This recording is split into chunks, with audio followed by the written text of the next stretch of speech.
Hi. Well, let me begin with two recent events, both of them widely publicized. The first has to do with the famous Salman Rushdie case. A couple of days ago, you may have noticed, the Prime Minister of Iran suggested a very simple way to resolve the crisis concerning Rushdie. He suggested that what should happen is that all the copies of his book, Satanic Verses, should simply be burned. And I guess the implication is that if that happened, then they could cancel the death sentence. That's one case, lots of coverage. Second case had to do with an interesting thing that happened here. There was what some people are calling a mega merger of two media giants, Time Incorporated and Warner Communications Incorporated, each of them huge conglomerates, and coming together, they form apparently the world's biggest media empire. Now that also had a lot of publicity, even outside the business pages, and there was concern over the effects of the merger by increasing media concentration so effectively, the effects on freedom of expression.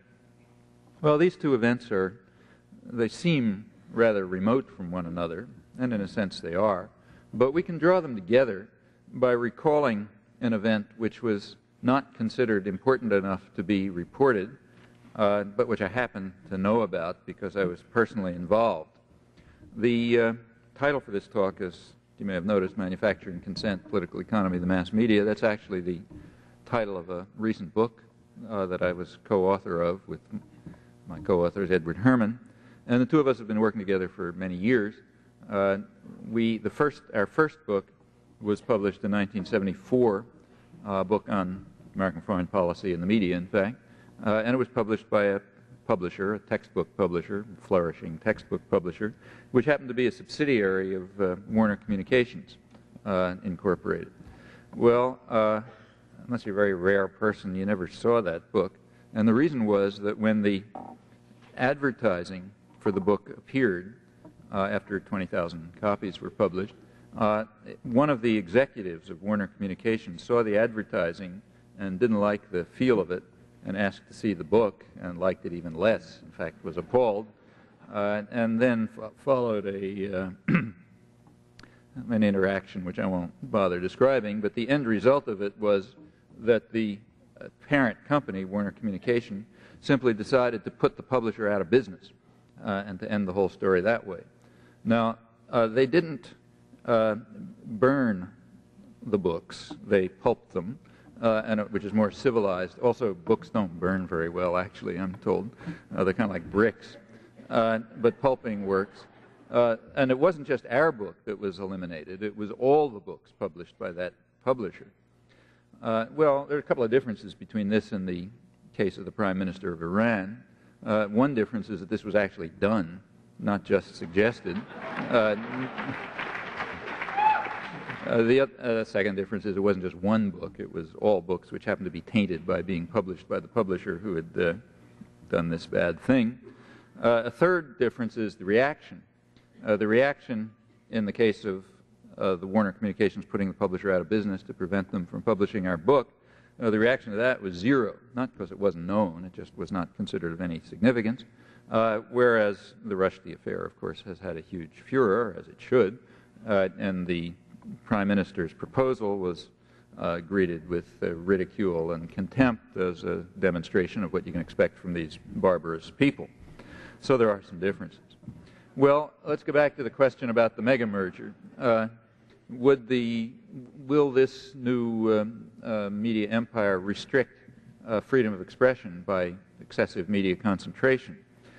Possibly, but the marginal difference is slight, given what already exists, as is perhaps illustrated by this case. This is incidentally not the only case, far from the only case, which illustrates how hypocritical and cynical the reaction to the Rushdie affair is. The reaction is legitimate, but we can ask the question whether it's principled or not. And if we look, I think we find that it's not. Well, actually, this whole story that I've just told is kind of misleading. It's accurate in identifying the locus of decision-making power, not only in publishing and in the media, but in political life and in social life generally. In that respect, it's accurate. But it's very misleading with regard to how that power is typically exercised. This is a very unusual case. I wouldn't want to suggest that this is what happens typically. It's usually much more subtle than this, but no less effective. And now I'm going to come back to some of the more subtle ways and the reasons for them.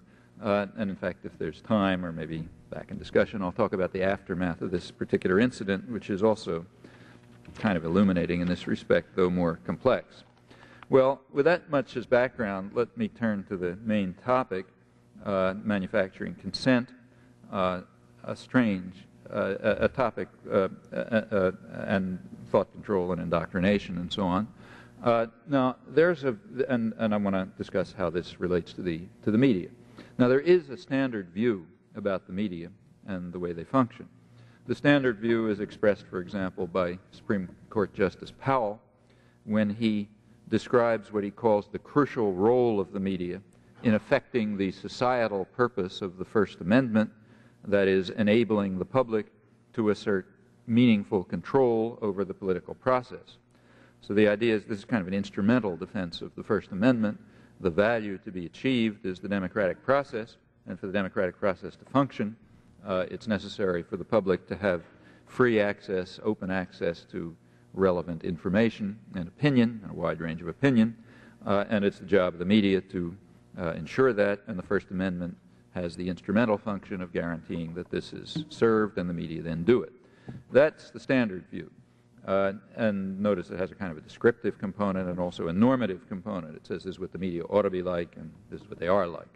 Now, that they ought to be this way seems sort of obvious, in fact, kind of almost tautological. If democracy has something to do with the public having a capacity to shape their own affairs, it obviously presupposes information, and that means the information system in a free society would have to serve this function.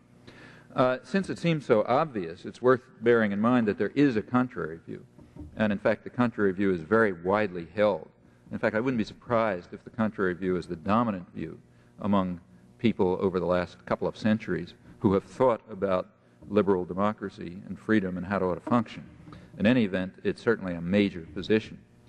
This contrary view can be traced back to the origins of modern democracy in the 17th century English Revolution, when for the first time there was a challenge to the right of authority, whether it was the gentry or the king or whatever, and there was actually the beginnings of a real radical democratic movement with a commitment on the part of the people involved, who were very widespread in England, to public involvement and control over affairs. They didn't want to be ruled by the king, and they didn't want to be ruled by Parliament. They wanted to run their own affairs. And they were defeated. The radical Democrats were defeated, but not before doing some important things which had a lasting effect.